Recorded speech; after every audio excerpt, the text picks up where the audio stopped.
dipersembahkan oleh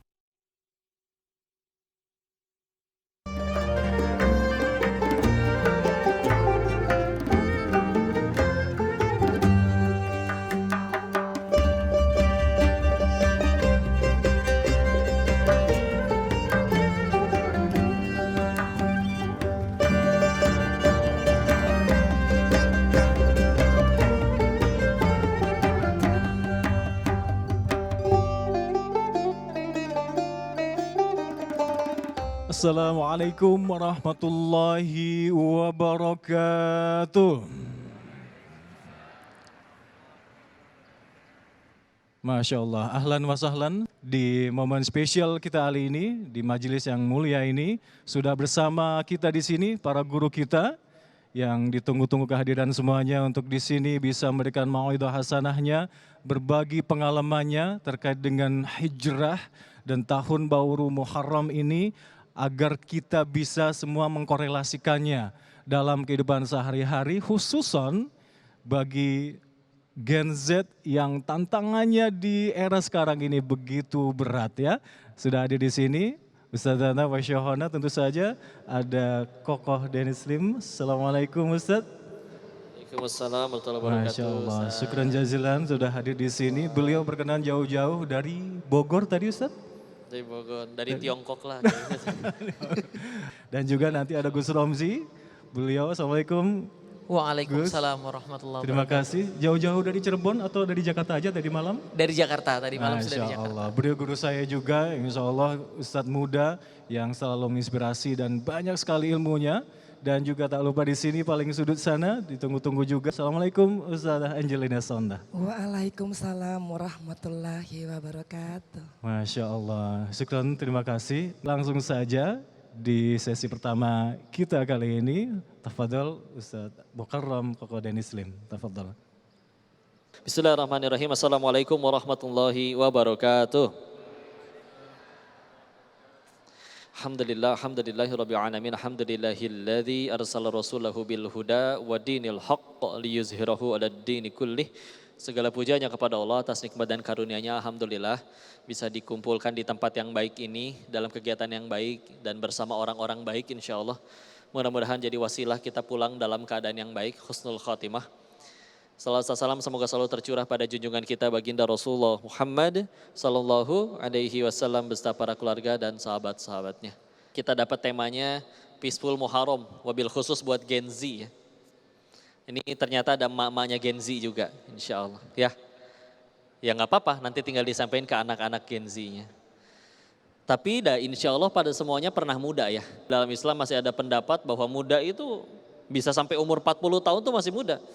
Karena memang 40 tahunnya di zamannya para sahabat, zaman ya Rasul, jadi Rasulnya juga di usia 40 ya.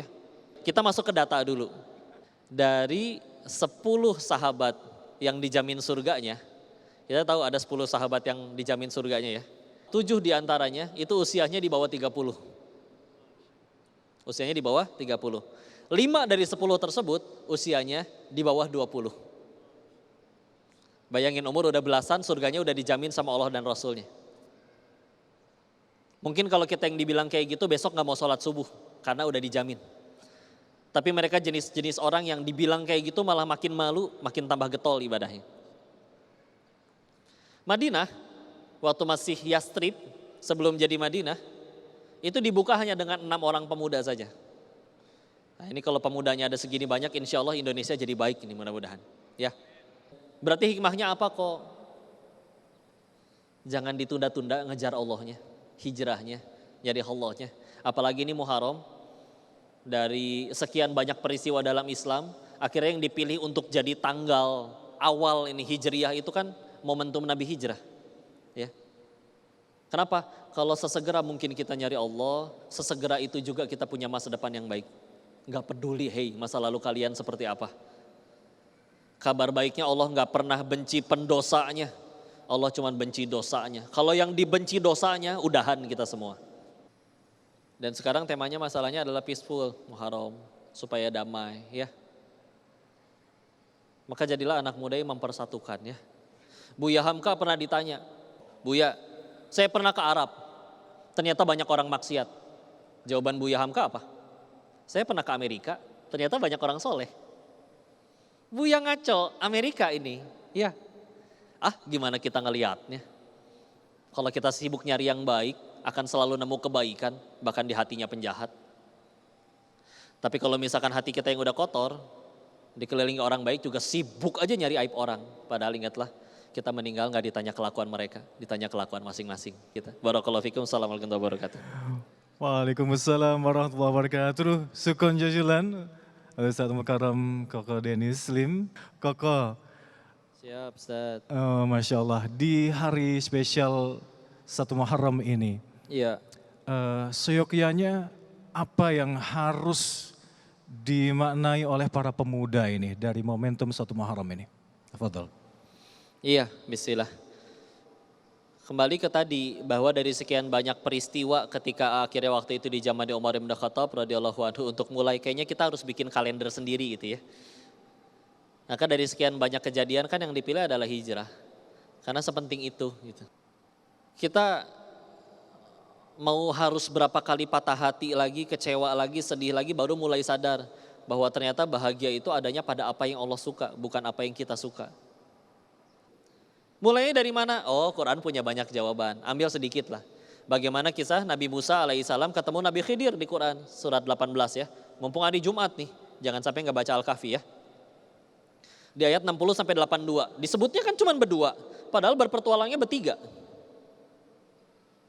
Taunya bertiga di mana? Ayat 60-nya. Wa idz qala Musa li fatahu. Berkatalah Musa kepada pemudanya. Jadi ada muridnya tuh yang ngikutin terus tuh. Tapi dari Al-Fatihah sampai Anas namanya nggak disebutin. Kudu baca tafsir atau hadis baru tahu namanya, nama pemudanya adalah Yusya bin Nun. Yang kelak juga akan menjadi nabinya Allah. Para ahli tafsir kayak gini tuh diomongin. Kenapa pemuda ini namanya nggak disebut? Oh, ada hikmahnya. Satu, kata para ahli tafsir. Bagi seorang pemuda tidak penting untuk namanya dikenal. Berarti apa? Yang kedua, gimana cara memperkenalkan diri yang paling baik? Ilmu, takwa, prestasi. Dah, 3 itu aja. Masya Allah, semoga bermanfaat untuk kita semua. Syukran jazilan. Ada yang mau bertanya ke Ustadz Kokolim di sini? Bismillahirrahmanirrahim. Assalamualaikum warahmatullahi wabarakatuh. Waalaikumsalam warahmatullahi wabarakatuh, Ustaz. Perkenalkan, nama saya Rohis Kurniawan, asal dari Medan. Pertanyaannya Ustadz, Muharram kan sering dimaknai terkait tentang berhijrah. Nah, masalahnya yang menjadi problem besar, setelah hijrah itu berat untuk melaksanakan keistiqomahannya gitu. Maka yang menjadi pertanyaannya ini bagaimana sih memahami, memaknai istiqomah? Mungkin ini pertanyaan saya serahkan kembali kepada moderator. Terima kasih. Baik, Syukran jazilan. Ya, izin ya, Ustaz, pertama, ya memang istiqomah, ya kalau ringan mah istirahat ya. Memang bahkan ada riwayat dari Ibnu Abbas, ayat yang membuat Nabi mulai beruban itu ayat istiqomah. Contoh Quran surat 11, Hud ayat 112, fastaqim kama umirt. Beristiqomahlah kamu di atas apa yang diperintahkan. Tapi kabar baiknya, istiqomah ini justru satu-satunya cara yang paling tepat kalau kita pengen husnul khotimah. Jadi kapanpun dipanggil tuh standby gitu dalam kebaikan. Sulit pasti, karena ganjarannya juga bukan main-main. Jangan lupa sering-sering minta tolong sama Allah. Kita kan kadang suka lupa minta tolong ya. Kok saya udah pengen tahajud pakai alarm 3 nggak bangun juga. Udah minta tolong belum ke Allah. Beres sholat isya doa, ya Allah saya pengen tahajud. Karena kalau Allah udah bangunin lebih mudah insya Allah. Jadi yuk jaga diri istilah. Karena manusia yang paling rugi adalah ngelihat orang maksiat. Yang maksiatnya malamnya tobat. Kita yang ngelihat dia maksiat masih gibahin dia sampai 2 bulan ke depan. Yang maksiat orang yang dosa kita. Itu manusia paling rugi.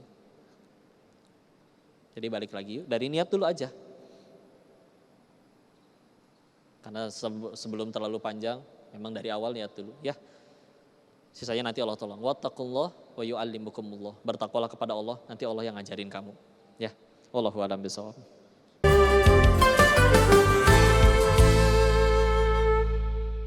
Dipersembahkan oleh Jelajahi cara baru mendapatkan informasi. Download Metro TV Extend sekarang.